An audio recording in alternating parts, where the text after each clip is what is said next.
Shalom. Bapak Ibu saudara-saudaraku yang dikasihi oleh Tuhan, dalam renungan firman Tuhan hari ini tanggal 21 April 2020, pembacaan firman Tuhan sampai pada Injil Lukas pasal 20 ayat 27 sampai ayatnya yang ke-40. Tapi sebelumnya mari kita tundukkan kepala kita dan kita berdoa. Mari kita berdoa. Bapa, di dalam nama Yesus, biarlah kebenaran-Mu hari ini akan menolong kami untuk dapat mengerti dan memahami apa yang menjadi maunya Tuhan atas kehidupan kami. Yang kami percayai bahwa rancangan Tuhan bagi kami bukanlah rancangan kecelakaan, tapi rancangan yang penuh dengan damai dan sejahtera. Dan kami percaya hari-hari ini damai sejahtera itu akan menjadi bagian, menjadi milik setiap kami anak-anak-Mu. Di dalam nama Yesus terjadilah. Haleluya. Amin. Baik Bapak Ibu Saudara-saudara, dalam Injil Lukas pasal 20 ayat 27 sampai 40 kita tidak akan membaca. Saya ingin menjelaskan dengan cepat saudara-saudara. Di dalam pembacaan kita ini, saudara-saudara, pada satu kali ada sekelompok orang Yahudi. Kelompok orang Yahudi ini mereka memberi diri nama mereka orang Saduki, kelompok Saduki. Nah, kelompok Saduki adalah kelompok yang mereka tidak mempercayai tentang kebangkitan. Satu kali mereka datang dan bertemu dengan Yesus, mereka hendak menjebak Yesus dengan pertanyaan tentang kebangkitan. Sebab Yesus mengajarkan tentang kebangkitan orang mati. Nah, saudara-saudaraku yang dikasihi oleh Tuhan, mereka mengajukan sebuah kasus. Kasus ini kira-kira gambarannya begini saudara-saudara. Ada satu keluarga dengan memiliki 7 orang anak laki-laki. Nah, 7 orang anak laki-laki ini, anak yang pertama menikah. Tetapi anak yang pertama kemudian meninggal dan tidak punya keturunan. Dan budaya orang Yahudi, anak yang kedua harus menikah dengan istri kakaknya supaya memberikan keturunan kepada kakaknya. Nah, anak yang kedua menikah dengan istri kakaknya, tapi sampai dia meninggal pun tidak punya keturunan. Lalu kemudian anak yang ketiga menikah dengan istri kakaknya. Selanjutnya sampai anak yang ketujuh. Dan ketujuh-tujuhnya pernah menikah dengan wanita ini, tapi mereka tidak punya anak. Dan kemudian pertanyaan selanjutnya adalah kalau ada kebangkitan, nanti 7-7-nya akan mengaku bahwa wanita ini menjadi istrinya. Siapa sebenarnya akan menjadi suaminya? Nah, saudara-saudaraku yang dikasihi oleh Tuhan, lalu kemudian Yesus menunjukkan atau menjelaskan sebuah gambaran yang clear kepada kita, saudara-saudara. Khusus ayat yang menjadi fokus kita, ayat 38. Alkitab berkata demikian, Ia bukan Allah orang mati, melainkan Allah orang hidup. Sebab di hadapan Dia semua orang hidup. Ia bukan Allah orang mati, perhatikan, melainkan Allah orang hidup. Sebab di hadapan Dia semua orang hidup. Nah, saudara-saudara, dari ayat ini saya menemukan ada 2 kebenaran yang amazing, saudara-saudara. Kebenaran pertama, saya berdoa, saudara-saudara, buka hatimu supaya pada waktu engkau mendengarkan kebenaran ini, engkau punya understanding yang benar, supaya kita dapat mengerti dan memahami sesuai dengan apa yang Tuhan rancang dalam kehidupan kita. Nah, kebenaran pertama, saudara-saudara, bahwa setiap orang hidup oleh kuasanya. Nah, Tuhan hendak menunjukkan bahwa setiap orang hidup oleh kuasanya. Ia bukan Allah orang mati, melainkan Allah orang hidup. Sebab di hadapan Dia semua orang hidup. Jadi yang pertama, semua orang hidup oleh kuasanya. Kita hidup sampai hari ini bukan karena kekuatan kita.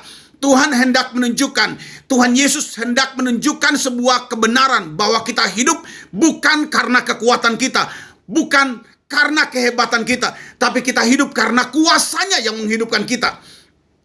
So, saudara-saudaraku yang dikasihi oleh Tuhan, pada hari ini saya ingin menyampaikan kebenaran yang sama, pesan yang sama.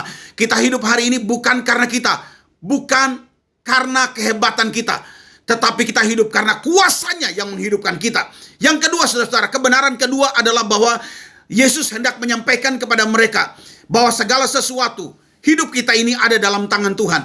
Tuhan yang mengontrol, Tuhan yang mengendalikan seluruh kehidupan kita. Jadi sadarlah bahwa Tuhan itu yang mendesain kehidupan kita dan mengontrol kehidupan kita. Dalam kondisi apapun Dia yang mengontrol kehidupan kita. Nah, 2 kebenaran ini harus ada di dalam pikiran kita dan di dalam hati kita. Bahwa kuasanya yang menghidupkan kita dan hidup kita ada dalam tangan Tuhan. Tuhan yang mengontrol seluruh kehidupan kita.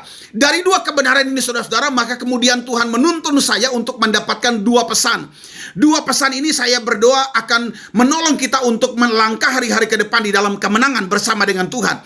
Pesan Tuhan yang pertama, Kalau kita menyadari bahwa kuasanya yang menghidupkan kita dan seluruh kehidupan kita ada di dalam tangannya. Dia bukan Allah bagi orang mati, tapi dia Allah bagi orang hidup. Maka yang pertama, saudara-saudara, kebenaran pertama atau pesan Tuhan yang pertama, kita harus percaya bahwa Tuhan punya rancangan yang besar. Tuhan punya rencana yang besar atas kehidupan kita. Dan rencananya tidak pernah gagal. Haleluya. Dalam kitab Yesaya pasal 55 ayat 8 sampai ayat 11. Bapak Ibu, kita bisa mendapatkan gambaran yang clear bahwa Tuhan punya rencana yang besar atas setiap kehidupan kita. Nah, saudara-saudara dengar, rencana manusia bisa gagal. Rencana pendeta bahkan bisa gagal. Rencana orang hebat bisa gagal. Rencana pejabat bisa gagal. Tapi rencana Tuhan tidak pernah gagal. Saya berdoa kita mendapatkan kebenaran ini dan kebenaran ini akan merasuk dalam jiwa kita. Kita pegang ini sebagai kekuatan di dalam kehidupan kita. Bahwa Tuhan punya rencana yang besar di dalam kehidupan kita. Dan rencananya tidak pernah gagal. Yang percaya katakan amin. Karena itu Bapak Ibu Saudara-saudara, saya mendorong lewat kebenaran ini. Mari kita menyerahkan seluruh kehidupan kita. Dan rencana-rencana kita ke dalam tangan Tuhan.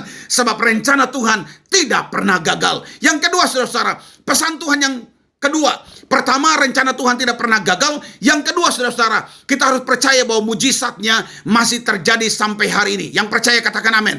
Dia Allah yang menghidupkan itu ada bersama dengan kita. So karena itu maka kita yang mati akan menjadi hidup. Karena yang hidup itu ada di dalam diri kita. Dengarkan saudara-saudara. Terang itu kalau datang di tengah kegelapan, maka yang gelap akan menjadi terang. Nah, kita yang gelap akan menjadi terang. Kalau terang itu, Yesus yang adalah terang itu ada di dalam kehidupan kita. Keluarga kita yang mati akan menjadi hidup kalau Yesus yang hidup ada di dalam keluarga kita. Pekerjaan kita yang mati akan menjadi hidup kalau Yesus yang hidup ada dalam pekerjaan kita. Seluruh kehidupan kita yang mati akan menjadi hidup kalau Yesus yang hidup ada di dalam kehidupan kita. Karena itu saya berdoa, biarlah kebenaran yang singkat ini akan menolong kita semua untuk berjalan hari-hari ke depan. Berjalan dari satu kemenangan kepada kemenangan yang lain. Berjalan dari satu mujizat kepada mujizat yang lain. Kenapa saudara-saudara? Sekali lagi saya tekankan pesan Tuhan hari ini. Kebenarannya yang membuat saya bergairah. Kebenaran pertama adalah bahwa kuasanya yang menghidupkan kita. Kebenaran kedua saudara-saudara, kita ada dalam tangannya. Dia yang mengontrol kehidupan kita. Karena itu dari dua kebenaran ini kita dituntun untuk mempercayai. Yang pertama, kita percaya bahwa Tuhan punya rencana yang besar atas kehidupan kita. Dan rencananya tidak pernah gagal. Yang kedua, kita harus percaya bahwa mujizatnya masih terjadi sampai hari ini. Dalam kondisi sesukar apapun, percayalah mujizat Tuhan masih terjadi sampai hari ini. Saya berdoa biarlah kita punya keyakinan. Dan keyakinan ini membuat kita makin mantap menjalani kehidupan kita hari-hari ke depan. Tuhan Yesus memberkati kita sekalian. Immanuel, Allah beserta kita. Mari kita berdoa. Bapa, di dalam nama Yesus, aku berdoa, aku deklarasikan kebenaran ini akan terukir dalam loh hati kami dan membuat kami bergairah menjalani kehidupan. Kami tidak pernah takut, kami tidak pernah gentar menghadapi kehidupan ini sesukar apapun. Bahkan kondisi yang sukar hari-hari ini tidak menakutkan bagi kami, karena kami tahu kuasa Tuhan yang menghidupkan kami, karena kami tahu kami ada dalam tangan Tuhan. Tuhan yang mengontrol kehidupan kami, dan kami percaya Tuhan punya rencana yang besar atas kehidupan kami, dan rencana Tuhan tidak pernah gagal. Dan kami percaya bahwa Tuhan, kuasamu, mujizatmu masih terjadi sampai hari ini, bukan bagi orang lain saja, tapi bagi kami, bagi keluarga kami, bagi seluruh kehidupan kami. Di dalam nama Yesus kami sudah berdoa dan mengucap syukur. Haleluya, haleluya, amin.